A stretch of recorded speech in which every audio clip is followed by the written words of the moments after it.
పొంగునూరు జన సైనికులకి వీర మహిళలకి అందరికీ హృదయపూర్వక నమస్కారాలు. ముఖ్యంగా ఈ వేదికను అలంకరించి ఈ ప్రోగ్రాం నిర్వహిస్తున్నటువంటి వేణుగోపాల్ రెడ్డి గారికి, మన తిరుపతి ఎమ్మెల్యే ఆరణి శ్రీనివాసులు గారికి, నా స్నేహితుడు అజయ్ గారికి, డాక్టర్ హరిప్రసాద్కి, కిరణ్ రాయల్కి,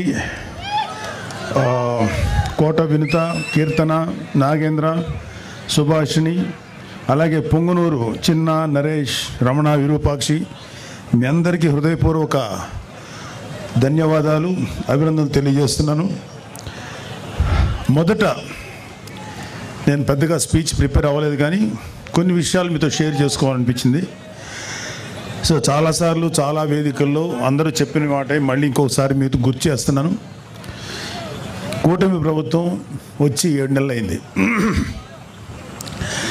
ఇంకా అది చేయలేదు,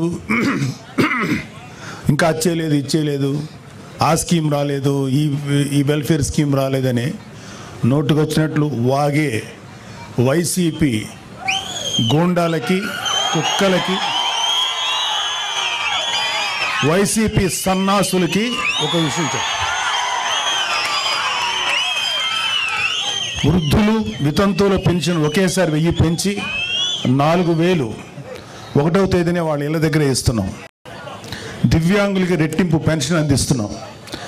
ప్రతి నెల 64 లక్షల మంది పెన్షన్దారులకు పెన్షన్ ఇవ్వడానికి దాదాపు 20,537 కోట్లు కూటమి ప్రభుత్వం ఖర్చు చేస్తుంది. ఏడాదికి 33,000 కోట్లు. 5 ఏళ్లలో 1.60 lakh crores పెన్షన్స్ కోసం ఖర్చు చేస్తుంది. ఇది దేశంలోనే ఒక పెద్ద రికార్డు.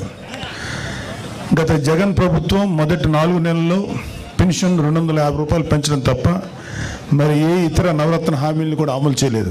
గుర్తుపెట్టుకోండి. రాజధాని అమరావతికి 15,000 కోట్లు, పోలవరానికి 12,000 కోట్లు కేంద్రం నుంచి నిధులు సంపాదించుకున్నాం. దీపం పథకం ద్వారా